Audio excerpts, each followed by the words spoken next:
D, D depth पर। Okay, तो आज का टॉपिक स्टार्ट करते हैं हम।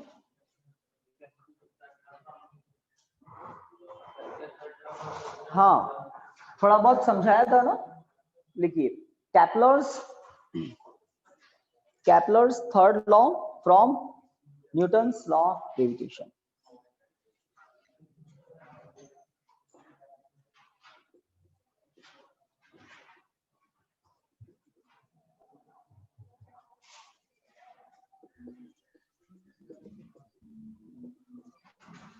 भी आज तो आ रही है ना आवाज, क्योंकि मुझे भी आ रही है हल्की फुल्की। तो कल ऐसा क्या हो गया था? Kepler's third law, आवाज नहीं पहुंच रही थी। हाँ, ये बच्चे मुझे बता रहे हैं कल आवाज नहीं पहुंच रही थी मुझ तक।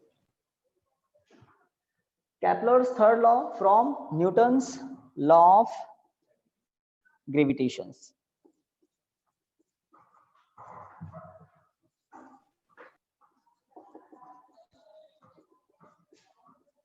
ओके, इसमें लिखिए, consider a planet of mass m, consider a planet of mass m, consider a planet of mass m which revolves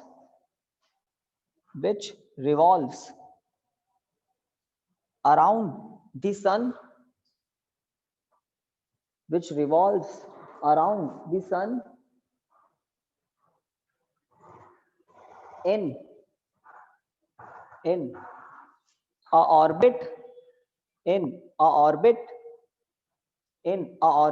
of mean radius r, in a orbit of mean radius r, in a orbit of mean radius r, है ना। तो almost circular orbit होती है, exactly circular नहीं होती है, इसलिए हमें लिखना पड़ रहा है मीन रेडियस आर, ऑर्बिट की mean radius R. Okay, full stop, इतना लिख दिया आपने। तो ये जो ऑर्बिट है, इसमें एम मास का ये जो प्लेनेट मैंने दिखाया है, इस प्लेनेट की कुछ तो स्पीड होगी। डायग्राम में मैंने यहाँ पर स्पीड दिखा दी, इसको हम कहते हैं वीओ, ऑर्बिटल स्पीड भी इसको कहते हैं वीओ, है ना। तो फुल स्टॉप के बाद आगे लिख लीजिए, let v o be the orbital speed, let v o be the orbital speed of the planet, let VO be the orbital speed of the planet,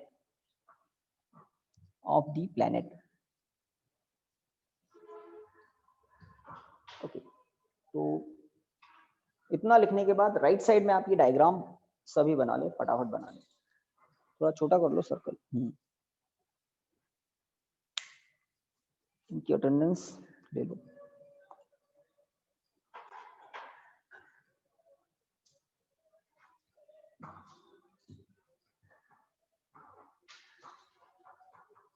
diagram होते ही बता देना।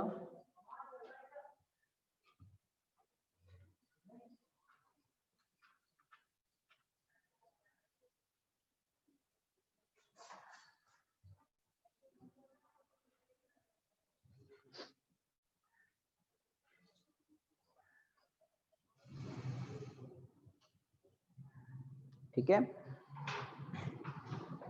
यहाँ पर ये जो कैपिटल एफ है, ये ग्रेविटेशनल फोर्स है सन का। किस पर? प्लेनेट पर। प्लेनेट को सन अट्रैक्ट करता है, और यही वो फोर्स है जो ऑर्बिटल मोशन के लिए प्लेनेट को, नेसेसरी सेंट्रीपिटल फोर्स प्रोवाइड करवाता है। ठीक है, तो डायग्राम बना लिया, डायग्राम हो गया। लिखिए फिर, according to Newton, the gravitational force of sun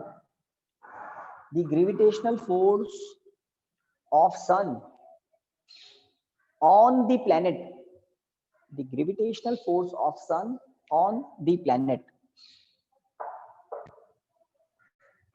line change करके लिखिए, F इक्वल टू, फॉर्मूला आप जानते हैं, G m s m upon r square. ms mass of sun, m mass of planet, r mean separation है, mean separation, तो r का square, ठीक है. This is gravitational force, equation 1. तो ये हमें न्यूटन ने बताया था. इससे स्टार्ट करके हम कहाँ एंड करेंगे? Third law, Kepler's third law तक पहुंचेंगे. देखिए इक्वेशन 1 के नीचे लिखिए, this gravitational force, this gravitational force provides, this gravitational force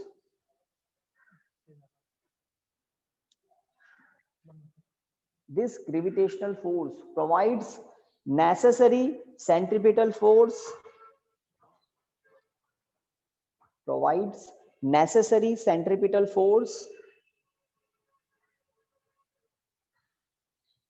for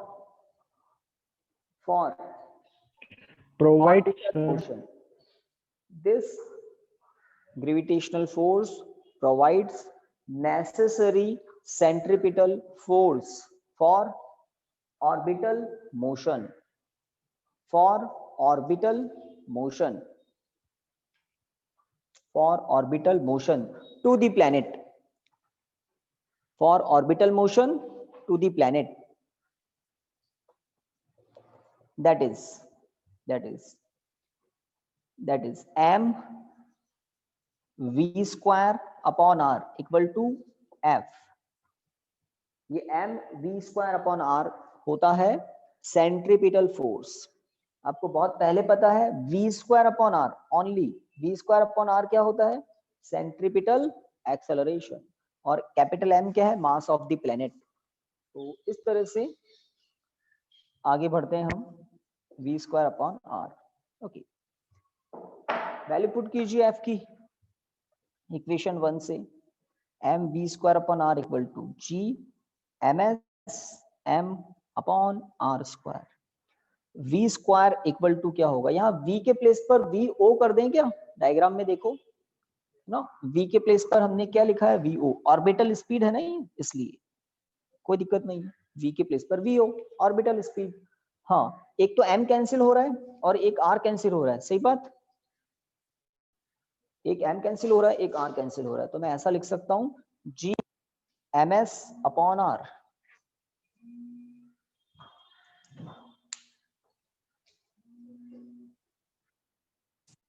vo square equal to g ms upon r, g ms upon r. Equation 2. यहाँ पर कोई अंडर रूट लेने की जरूरत नहीं है. इक्वेशन 2 vo स्क्वायर का इक्वेशन हमारे सामने. ठीक है. हाँ, आपको याद होगा कल हमने क्या कॉन्सेप्ट यूज लेकर यहां तक पहुंचे थे. तो मैंने आपको एक और, यहां तक तो एक पिक्चर है, डायग्राम जो दिख रहा है उसको देखकर, है ना, सेंट्रीपिटल फोर्स. अब दूसरी कॉन्सेप्चुअल पिक्चर क्या है? Capital T. टाइम क्या होता है? Distance upon speed, distance upon speed होता है ना.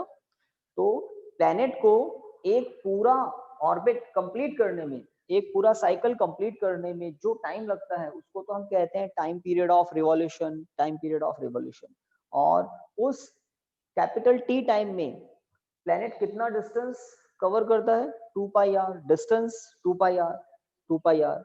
ऑलमोस्ट सर्कुलर एज्यूम करने पर ही ये टॉपिक होगा, अदरवाइज पॉसिबल ही नहीं है.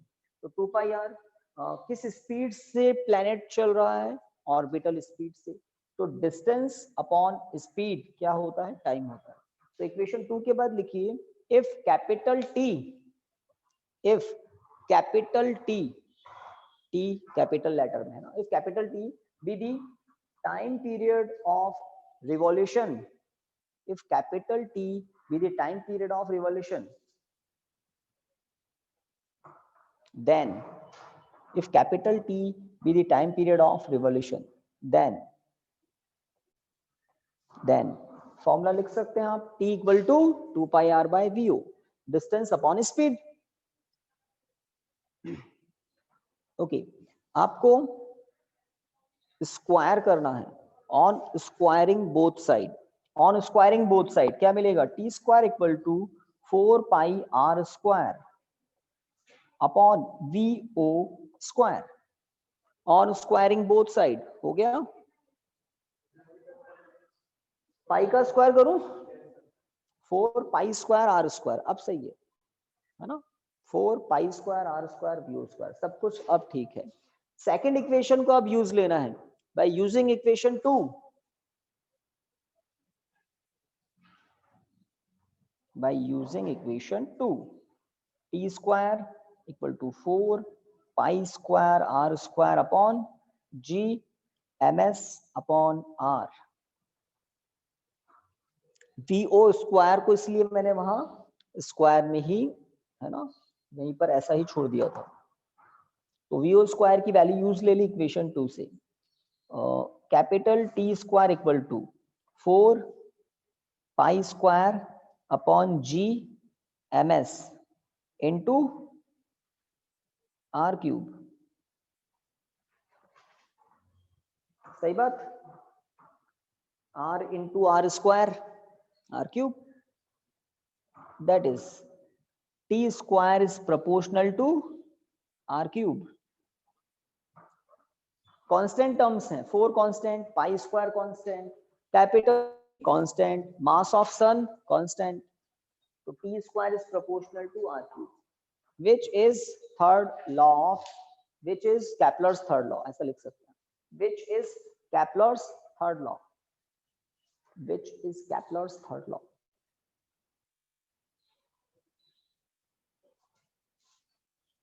सर फॉर्मूले के बाद क्या लिखना है सर? हाँ, ये जो है ना इनइक्वलिटी है, t square is proportional to R cube, बस इतना सा लिखना है, which is Kepler's third law। t square is proportional to R cube, third law है, थर्ड लॉ कैपलर का, है ना। कैपिटल T टाइम पीरियड है और R है मीन रेडियस, मीन रेडियस। और कैपलर ने जो अपना ओरिजिनल लॉ बताया था उसमें मीन रेडियस के प्लेस पर क्या लिखा था वो भी पता होना चाहिए, semi major axis, semi major axis, है ना। स्मॉल a स्मॉल b लिखा था उस दिन हमने। चलिए, तो यहाँ पर ये टॉपिक एक ऐसा है जो आपको सर्कुलर, ऑलमोस्ट सर्कुलर ऑर्बिट लेकर ही सॉल्व करना होता है, अदरवाइज पॉसिबल नहीं। ठीक है, नेक्स्ट हेडिंग लिखिए तो हो जाएगा ना। इसमें 2 पार्ट दिमाग में कर लेना, पहले आपको VO स्क्वायर का फॉर्मूला फॉर्मुलेट करना है, हाफ वर्क, उसके बाद concept time equal to distance upon speed, और कौन सा टाइम, टोटल टाइम पीरियड। तो यहाँ से आप स्क्वायर करके सेकंड इक्वेशन यूज लेकर T square is proportional to R cube तक पहुंचेंगे। ये सब कुछ कांस्टेंट है इसलिए, और ये ऐसा नहीं है कि हमने जो डायग्राम में दिखाया उस प्लेनेट के लिए सही है, ये जनरल फॉर्मूला है, सन के अबाउट जितने भी प्लेनेट रिवॉल्व कर रहे हैं उन सभी के लिए ये एप्लीकेबल है। सही बात है ना, क्योंकि प्लेनेट का मास तो आपने देखा पहले कैंसिल हो गया था, हर प्लेनेट के लिए यही रूल ओबे करता है। नेक्स्ट हेडिंग लिखिए, orbital speed of, orbital speed of satellite, orbital speed of satellite.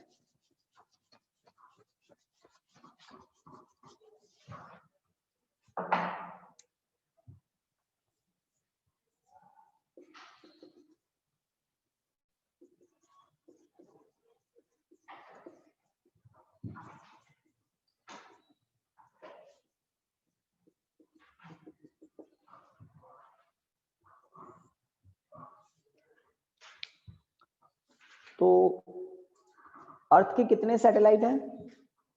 Natural satellite तो एक ही है मून, आर्टिफिशियल बहुत सारे हैं ना, साइंटिस्ट अपनी नीड के अकॉर्डिंग सेंड करते रहते हैं सैटेलाइट्स। तो सैटेलाइट्स क्या करते हैं, अर्थ के अबाउट रिवॉल्व करते हैं, अर्थ के अबाउट रिवॉल्व करते हैं। तो वो सैटेलाइट्स जो अर्थ को के अबाउट रिवॉल्व करते रहते हैं, हम उनकी स्पीड के लिए फॉर्मूला फॉर्मुलेट करेंगे, अर्थ के अबाउट जो रिवॉल्व कर रहे हैं।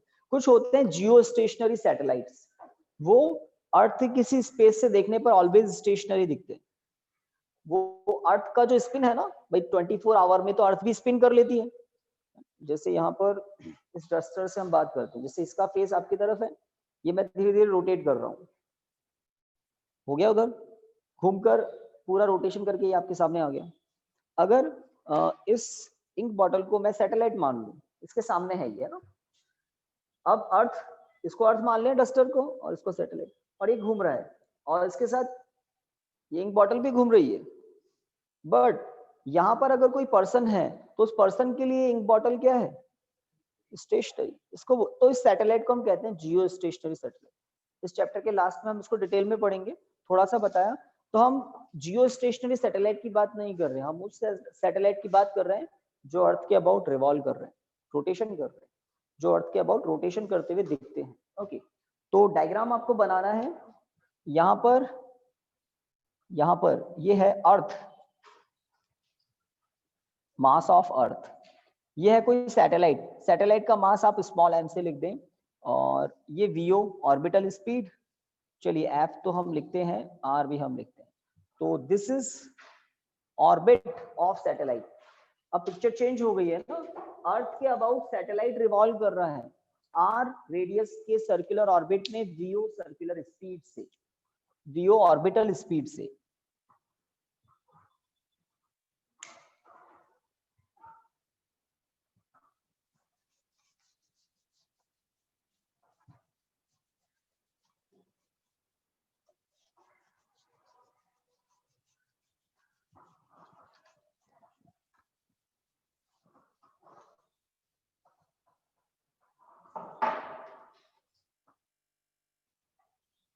इस टॉपिक में हम vo के लिए फॉर्मूला फॉर्मुलेट करेंगे, ऑर्बिटल स्पीड के लिए फॉर्मूला फॉर्मुलेट करेंगे।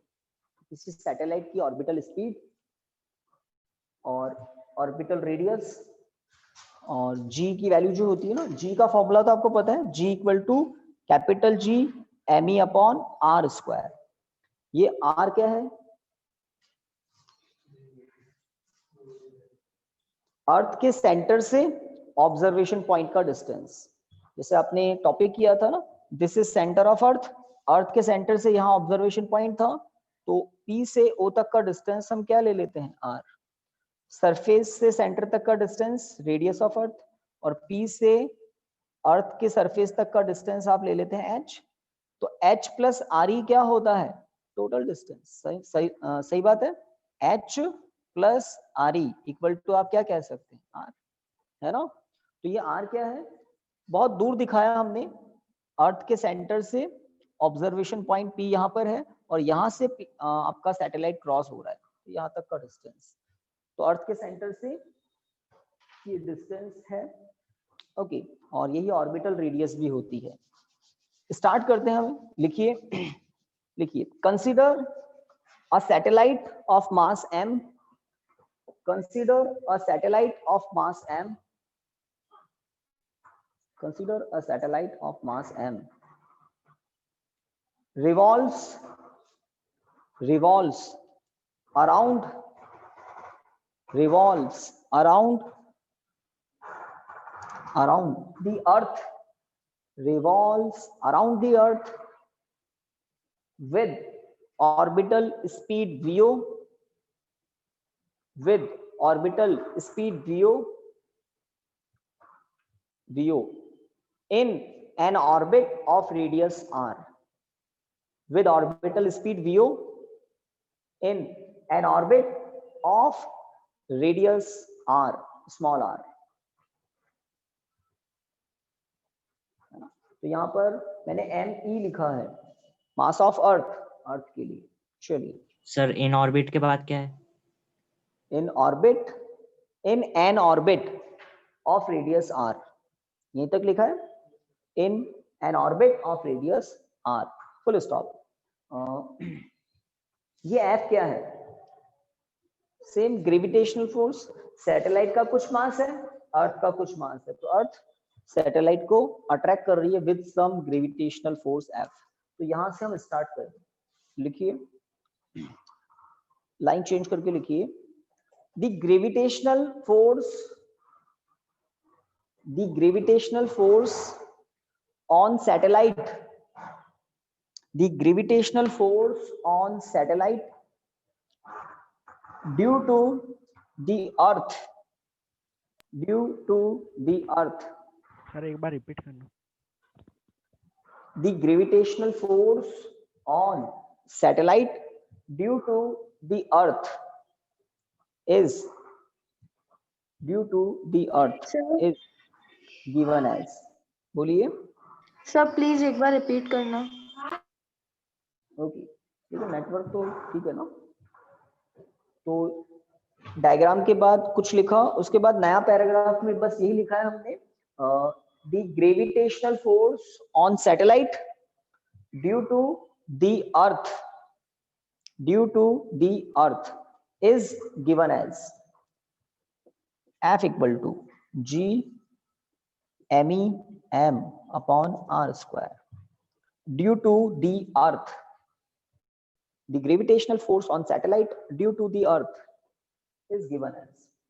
तो ये फॉर्मूला कहां से आता है? न्यूटन के लॉ से, न्यूटन्स लॉ ऑफ ग्रेविटेशन।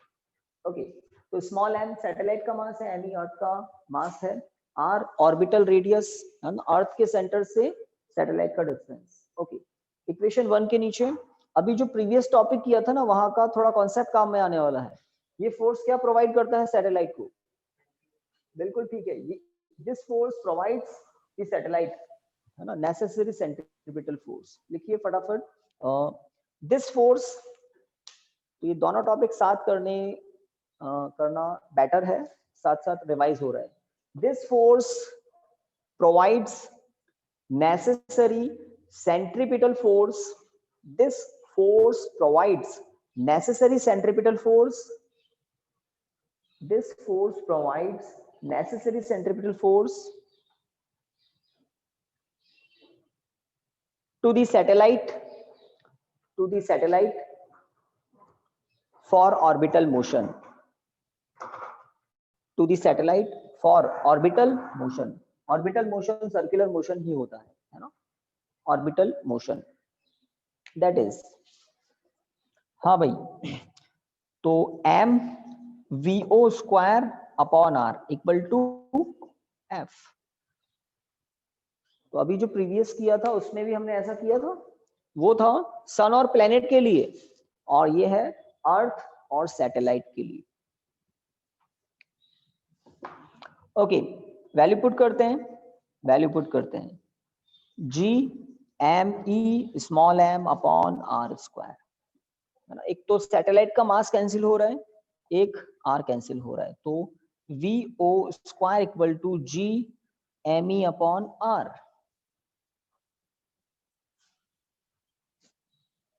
ठीक बात, VO equal to under root G ME upon R। एक तो ये रिजल्ट, ऑर्बिटल स्पीड का रिजल्ट आपके सामने है, G ME upon R, orbital speed of satellite.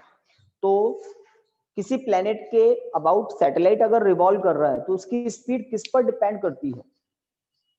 Planet के मास पर, और प्लेनेट से वो कितना डिस्टेंस पर है उस पर। सैटेलाइट के खुद के मास पर कुछ डिपेंड नहीं करता। देखो, सैटेलाइट के मास पर डिपेंड नहीं करती ऑर्बिटल स्पीड। कह सकते हैं show that the orbital speed of satellite does not depends on its own mass. तो आपको फॉर्मूला फॉर्मुलेट करना है और बस आप कह देंगे, है ना, this expression shows that the orbital speed of satellite that does not depends on its own mass. Planet के मास पर और ऑर्बिटल रेडियस पर डिपेंड करता है। ऑर्बिटल रेडियस ज्यादा होने पर ऑर्बिटल स्पीड कम हो रही है, देखो, है ना, कम होगी, दूर जाने पर ऑर्बिटल स्पीड कम हो जाएगी। प्लेनेट का मास, हम अर्थ का मास तो चेंज नहीं कर सकते। हाँ, अगर कोई दूसरा प्लेनेट है तो हैवी प्लेनेट अगर है तो ऑर्बिटल स्पीड ज्यादा होगी। दिख रहा है ना, एम ऊपर है इसलिए। हाँ, इसको अगर मैं ग्रेविटेशनल एक्सेलरेशन की टर्म में लेकर आना चाहूँ तो कैसे लेकर आ सकता हूँ? देखिए, एक दो स्टेप्स और हम आगे बढ़ाएंगे। Capital G ME upon R square into R। बताओ क्या किया पहले? तो मैंने multiply and divide with R, तो R से प्रोडक्ट किया और R से डिवाइड भी किया। जब हम ऐसा करते हैं, ऐसा एक्ट करते ही आपको ये जो ब्रैकेट है, ये ब्रैकेट क्या मिलेगा? Small g, gravitational acceleration due to the earth mass किसका है? अर्थ का मास है ना, और अर्थ के सेंटर से डिस्टेंस है यार, तो अर्थ के सेंटर से r डिस्टेंस पर g हो जाएगा ग्रेविटेशनल एक्सेलरेशन। तो अब आप ऑर्बिटल स्पीड का एक और रिजल्ट देख सकते हैं, g gravitational acceleration, r distance, कहां से? प्लेनेट के सेंटर से सैटेलाइट का डिस्टेंस। तो किसी भी नेचुरल सैटेलाइट हो या आर्टिफिशियल सैटेलाइट हो, दोनों के लिए ये फॉर्मूला वर्क करता है, VO equal to under root GR, G gravitational acceleration at the position of satellite, R distance of the satellite from centre of the planet. तो दोनों फॉर्मूलाज बिल्कुल सही है, दोनों पर आप बॉक्स बना दे, स्टार लगा दे, लर्न करने हैं आपको। ऑर्बिटल स्पीड डेरिवेशन करना कोई बड़ी बात नहीं है, मेन कॉन्सेप्ट क्या है इस टॉपिक का? This gravitational force provides necessary centripetal force for circular motion for orbital motion. यहाँ से आप, है ना, यहाँ पर एक ट्रिक थी सर वो सिद्धार्थ की सर क्लास लेफ्ट हो गई तो सर नेटवर्क प्रॉब्लम की वजह से उसको एक और बार ऐड कर दो, वो बोल रहा है। तो यहाँ दिखे तब ना, तो उनको उसने बोलो, भेज रखा है, क्या पता। उनको बोलो, है ना, कर लेंगे, उनको बोलो। हाँ लास्ट ये वाला स्टेप ना, तो ये वाला स्टेप मैं आपको थोड़ा सा क्लियर कर देता हूं। आप यहां मेंशन ऐसे करें, because G me upon R square equal to G। Gravitational acceleration का टॉपिक हम कर चुके हैं, G me upon R square formula है, अर्थ के सेंटर से r डिस्टेंस पर gravitational acceleration G me upon R square. किसी भी प्लेनेट के लिए किया था हमने, तो स्मॉल g और कैपिटल G में ऐसा। तो यहाँ पर देखिए ना आप, ये तो ठीक है, बस यहाँ r से प्रोडक्ट किया और नीचे भी r से प्रोडक्ट किया, तो r इंटू आर स्क्वायर। तो इसके प्लेस पर हमने क्या लिख दिया? g लिखा है ना, कोई दिक्कत नहीं इसमें। तो ये भी एक टॉपिक था ऑर्बिटल स्पीड से रिलेटेड। अब एक डेफिनेशन आपको लिखवाते हैं, लाइक आपने कौन सी एनर्जी पढ़ी हुई है? काइनेटिक एनर्जी, पोटेंशियल एनर्जी, ये तो दो जानते हैं आप। तो ये जो पोटेंशियल एनर्जी होती है ना, ये पोटेंशियल एनर्जी का जनरल आपको बता रखा है, due to position and configuration. तो पोजीशन से जो पोटेंशियल एनर्जी होती है उसको हम कहते हैं ग्रेविटेशनल पोटेंशियल एनर्जी, mgh। तो उसकी एक जनरल डेफिनेशन हम लिखेंगे एंड फॉर्मूला फॉर्मुलेट करेंगे। तो हेडिंग लिखना है आपको, इसके बाद gravitational potential energy.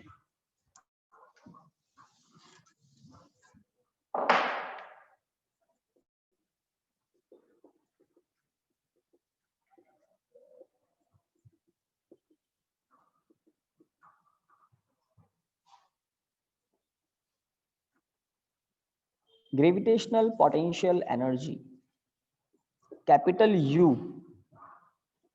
Gravitational potential energy. Always energy की डेफिनेशन किसकी हेल्प से आती है? वर्क की हेल्प से। वर्क की यूनिट आप जूल जानते हैं, एनर्जी की यूनिट भी जूल होती है। तो जब हम एनर्जी को डिफाइन करते हैं तो हम हेल्प लेते हैं वर्क की हेल्प लेते हैं। तो पहले डेफिनेशन लिखेंगे, फिर इसके फॉर्मूले की बात करेंगे। लिख सकते हैं, लिखिए।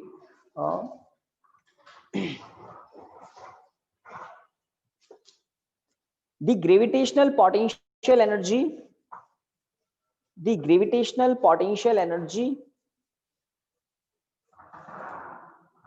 of a body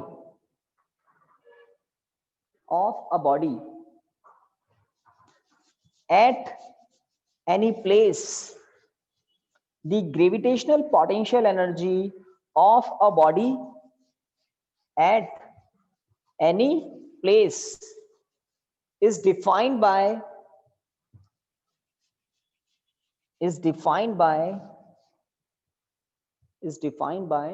amount of work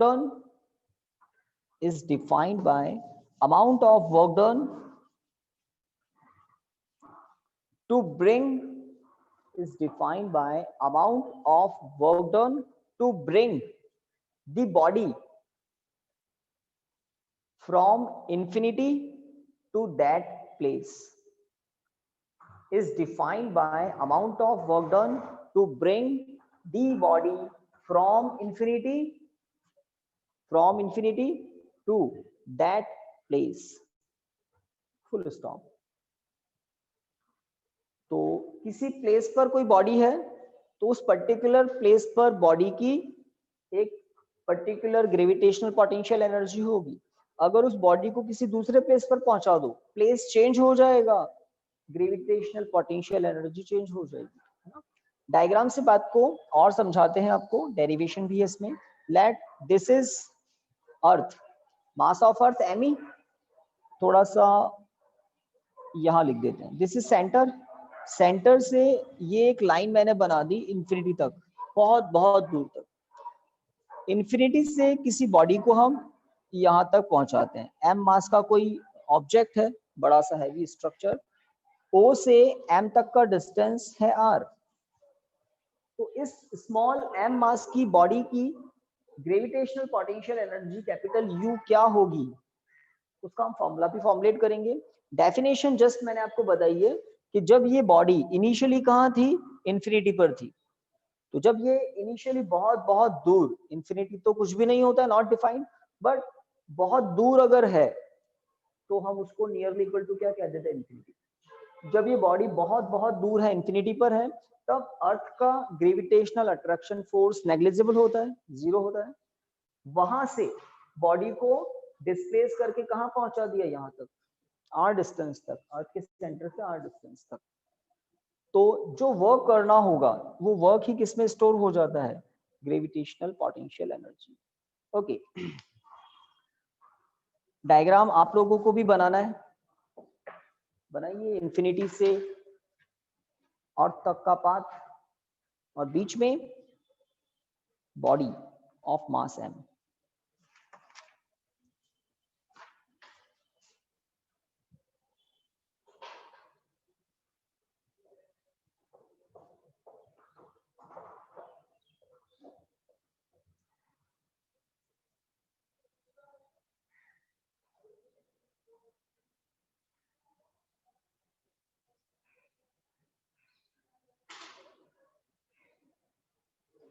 बना लिया होगा आई थिंक, है ना। हमें ग्रेविटेशनल पोटेंशियल एनर्जी का अगर फॉर्मूला फॉर्मुलेट करना है तो हमें इंफिनिटी से, यहां पर एक पॉइंट कह देता हूं पी पॉइंट, ओ से पी तक का distance OP equal to R दिख रहा है।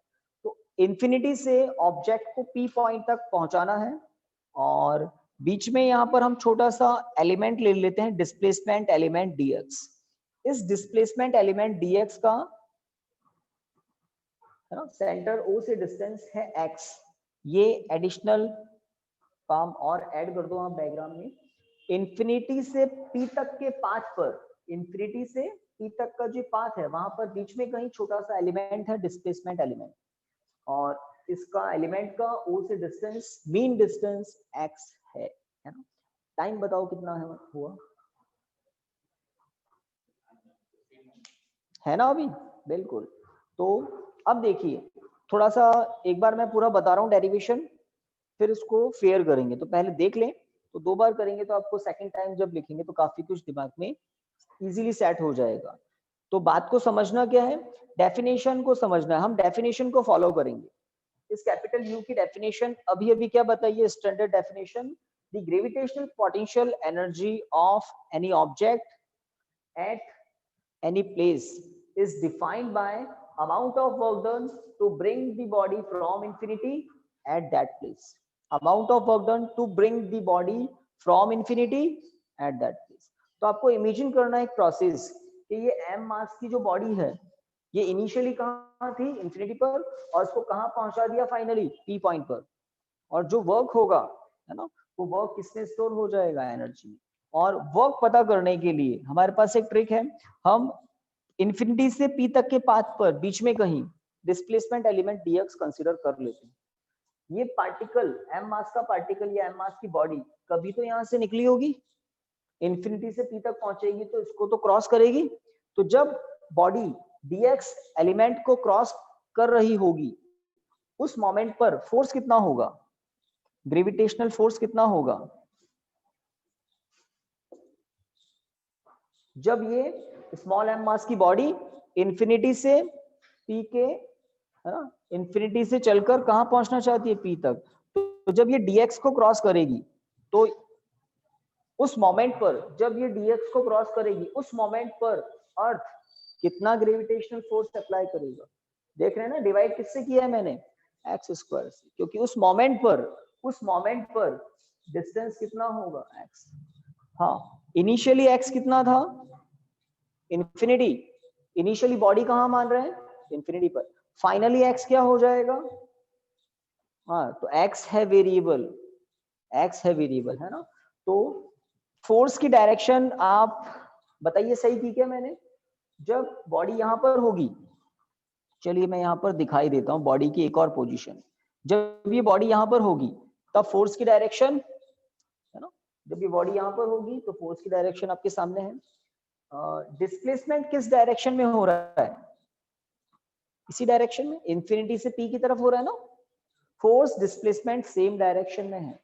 मैं क्यों बात कर रहा हूं फोर्स और डिस्प्लेसमेंट की डायरेक्शन के बारे में, बिकॉज इस dx डिस्प्लेसमेंट के लिए small amount of work done क्या होगा, f dot dx, force into displacement work होता है ना, तो this small amount of work done is what, f dot dx।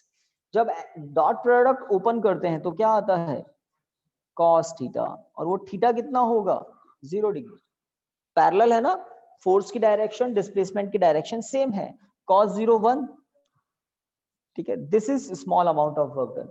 Force आप देख ही रहे हैं कितना है, इस फोर्स की वैल्यू पुट करें यहां पर तो dw इक्वल टू क्या मिलेगा, dw इक्वल टू होगा capital G me m upon x square dx, दिख रहा है ना। This is small amount of work done. Total amount of work done तो क्या हो जाता है, एनर्जी। हमें total amount of work done ही पता लगाना है, total amount of work done to bring the body from infinity to point P। और बीच में हमने छोटा सा एलिमेंट ले लिया, छोटे से डिस्प्लेसमेंट एलिमेंट के लिए थोड़ा सा वर्क, उस थोड़े से वर्क का इंटीग्रेशन करेंगे, कहां से कहां तक, तो इंटीग्रेशन की लिमिट होगी x equal to infinity to x equal to r, finally p तक लाकर छोड़ना है ना। तो देखिए total amount of work done क्या होगा, इंटीग्रेशन फ्रॉम 0 टू r, 0 गलत है ना, इंफिनिटी टू r, किसका, g me m x square dx। Integration का रूल आप जानते हैं, कांस्टेंट टर्म्स को आप पहले आउट कर देते हैं, वेरिएबल का आप इंटीग्रेशन करते हैं, तो capital G me m integration from infinity to r 1 upon x square dx। थोड़ा हेल्प करो, पहले भी कर चुके हो 1 अपॉन x स्क्वायर का इंटीग्रेशन, अभी लिखना नहीं है ना, अभी लिखना नहीं। 1 अपॉन x स्क्वायर का इंटीग्रेशन कोई बताइए, बोल नहीं रहे हैं भाई।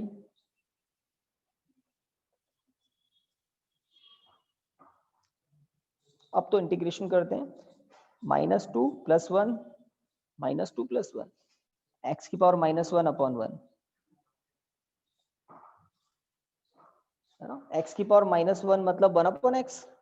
तो मैं ये कह रहा हूं 1 अपॉन x स्क्वायर का इंटीग्रेशन क्या होता है, -1 अपॉन x। पहले भी कभी आया था ये, ऐसा लग रहा है पहले कभी नहीं आया था शायद, तो नहीं आया था तो कॉपी के टॉप पर आपको ये अलग से बता देंगे। 1 अपॉन x स्क्वायर का इंटीग्रेशन, भाई 1 अपॉन x स्क्वायर को हम क्या लिख सकते हैं, x टू दी पावर -2, फिर एक जनरल फॉर्मूला जो आप इंटीग्रेशन का लर्न कर चुके हैं, x to the power n+1 upon n+1। इस फॉर्मूले को ही तो यूज लिया है, n के प्लेस पर क्या है, -2, है ना। तो x to the power 1 upon x square का इंटीग्रेशन क्या होगा, -1 अपॉन x होगा। तो यहाँ पर मैंने ब्रेक लगा रखा था, 1 अपॉन x स्क्वायर का इंटीग्रेशन करना था, तो ये तो मैथमेटिक्स का पार्ट है, एक्स्ट्रा अलग से कॉपी के ये टॉप पर आप बता ऐड दिया था कीजिए। आपने। हाँ कोई कुछ कह रहा है, वापस बोलिए। सर आपने बता दिया था ये इंटीग्रेशन वाला 1 अपॉन x स्क्वायर का। हाँ ये मुझे भी ऐसा याद आ रहा है कि एक बार पहले भी किया था शायद, है ना। ओके, अब 1 अपॉन x स्क्वायर का इंटीग्रेशन मैंने लिख दिया। अब लिमिट्स अप्लाई करते हैं, कैसे, final limit minus initial limit. तो इनिशियली बॉडी कहां पर थी, इंफिनिटी पर, फाइनली बॉडी कहां पहुंच जाएगी, r डिस्टेंस पर। तो फाइनल लिमिट तो r है और इनिशियल लिमिट इंफिनिटी है। अपर लिमिट r है और final limit initial limit infinity है। तो लिमिट्स अप्लाई करते हैं तो W इक्वल टू क्या मिलेगा, minus G M E M small bracket upper limit minus lower limit. ये जो नेगेटिव था ना, ये तो मैंने सबसे बाहर पहुंचा दिया, दिख गया। और अपर लिमिट x के प्लेस पर r minus lower limit x के प्लेस पर इंफिनिटी। 1/इंफिनिटी क्या होता है, 0 होता है, सही बात। 1/इंफिनिटी 0 के इक्वल होता है। तो this is total amount of work done to bring a body from infinity at point P minus g any small m upon r, not r square, r. This total amount of work done stored in the form of gravitational potential energy. और ये negative sign क्या बता रहा है, ये negative sign बता रहा है कि ये जो बॉडी है ये प्लेनेट के ग्रेविटेशनल फोर्स से बाउंडेड है, बाहर नहीं जा सकती, बाहर नहीं जा सकती। फोर्स अंदर की तरफ है ना, बाहर नहीं जा सकती। अगर ये पॉजिटिव होती तो इसका मतलब बॉडी में खुद की एनर्जी होती, वो बाउंस बैक भी कर सकती है, बाउंस बैक कर सकती है, उसमें वर्क करने की कैपेसिटी है। बट यहाँ पर नहीं है, ये तो ग्रेविटी इसको खींच के ला रही है। बस डेफिनेशन में कह देते हैं टू ब्रिंग, एक्चुअल में तो ग्रेविटी पुल कर लेगी ना। ओके, तो आप लोगों ने डायग्राम तो बना लिया, थोड़ा सा तो लिख लें, है ना, 10 मिनट्स तो होंगे आई थिंक, कितना है। ओके, डायग्राम के नीचे फिर लिखना स्टार्ट कीजिए। लिखिए consider a body of mass m, consider a body of mass m which placed at some distance r, which placed at some distance r, small r है ना, at some distance r from earth's surface, which placed at some distance r from earth's center, surface गलत लिख दिया ना, देख लो कहां से है distance, from earth's center, surface को कट करके सेंटर कर देना, फुल स्टॉप। लाइन चेंज करके लिखिए सर। एट सम डिस्टेंस के बाद में क्या sir, at some distance r from earth's center, full stop. नई लाइन से लिखना है क्या, देखिए to find gravitational potential energy, to find gravitational potential energy of the body, to find gravitational potential energy of the body we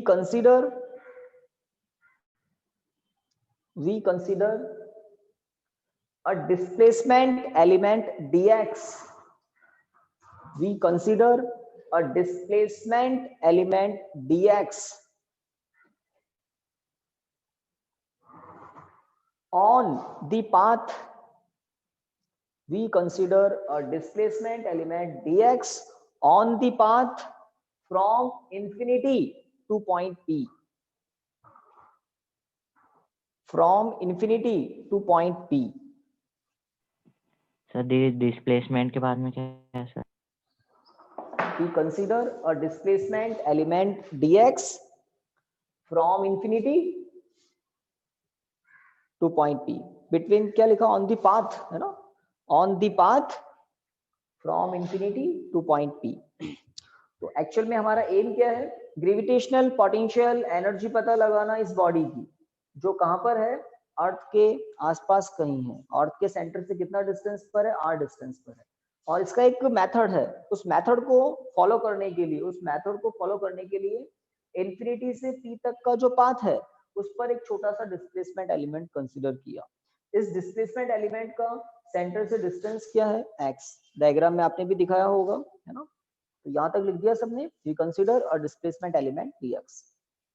okay, यहां पर आप देख लें इक्वेशन 1 जब मैंने लिखा था तो क्या कहा था कि ये जो स्मॉल m मास की बॉडी है, जब ये डिस्प्लेसमेंट एलिमेंट dx को क्रॉस करती है, उस मोमेंट पर बॉडी पर फोर्स क्या होगा, सही बात है, तो यहाँ से हम डेरिवेशन स्टार्ट करेंगे। तो आप कहें तो आज शुरू ही कर दें इसको, अभी हो टाइम। तो आपको गेम खेलना है तो कितना टाइम है? 5 मिनट्स। 5 मिनट्स है ना, तो थोड़ा इसको देख लें। हम कल क्या करेंगे, हम यहाँ से स्टार्ट करेंगे कि जब ये स्मॉल एम मास की बॉडी इंफिनिटी से मोशन करती हुई पी तक पहुंचेगी तो कभी तो डीएक्स को क्रॉस करेगी। तो जिस मोमेंट पर ये डीएक्स को क्रॉस करेगी उस मोमेंट पर ये फोर्स होगा। और ध्यान दें, आगे जाकर आपको small amount of work done, then उसका इंटीग्रेशन करना पड़ा। तो सम करने के लिए इंटीग्रेशन कहाँ यूज लेते हैं? वहां यूज लेते हैं जहां पर चेंज कैसा हो, कंटिन्यूअस चेंज हो, कंटिन्यूअस चेंज हो। तो आप देख रहे हैं इस फॉर्मूले से ये फोर्स कंटिन्यूअसली चेंज हो रहा है। जब इंफिनिटी पर बॉडी थी तो फोर्स 0 था। जैसे जैसे बॉडी प्लेनेट अर्थ के क्लोज आ रही है, एक्स की वैल्यू रिड्यूस होती जा रही है और कौन इंक्रीज होता जा रहा है, फोर्स। ये फोर्स कंटिन्यूअसली चेंज हो रहा है। जहां भी कंटिन्यूअस चेंज होते हैं वहां सम करने के लिए हम इंटीग्रेशन यूज लेते हैं। तो एक small, very small displacement element dx लिया और उसकी सेंटर O से मीन डिस्टेंस x कंसीडर की हुई है। और जब बॉडी dx एलिमेंट को क्रॉस करेगी तो फोर्स इतना होगा, और dx एलिमेंट को क्रॉस करने में वर्क कितना होगा, तो वर्क होता है force into displacement. Dot product open करा तो cos 0 1, फोर्स की वैल्यू पुट की आपके सामने, यहाँ पर देख रहे हैं ना, इस फोर्स की वैल्यू पुट की। Then integration. इंटीग्रेशन में इंपॉर्टेंट क्या है, 1/x स्क्वायर का इंटीग्रेशन। तो इतना काम आप करके जाएं, कॉपी के टॉप पर एक स्टेप, दूसरा, तीसरा, चौथा, पांचवा, ये 5 स्टेप्स कंप्लीट कर लें। 1/x स्क्वायर का इंटीग्रेशन अगर नहीं लिखा हुआ है तो कुछ कह रहे थे पहले भी किया है कभी, ये तो याद आ गया होगा। 1/x स्क्वायर का इंटीग्रेशन माइनस 1/x, ये तो जनरल फॉर्मूला है इंटीग्रेशन का जो आप जानते हैं। कॉपी के टॉप पर फिट करना था, ये डेरिवेशन का पोर्शन थोड़ी है। हाँ, डेरिवेशन तो हम इक्वेशन 1 से स्टार्ट करेंगे। अरे इसमें तो 2 बार कर सकते हैं हम। अभी रुकना, मैं बताता हूँ आपको। 2 क्या, आप कोई कंपटीशन कर ले तो मैं 10 बार फिट कर दूं इसमें, तो आराम से आ जाएगा। ठीक है ना, तो कल हम इस टॉपिक को कंप्लीट करेंगे। Thank you students. Thank you thank you sir. Sir. Okay okay.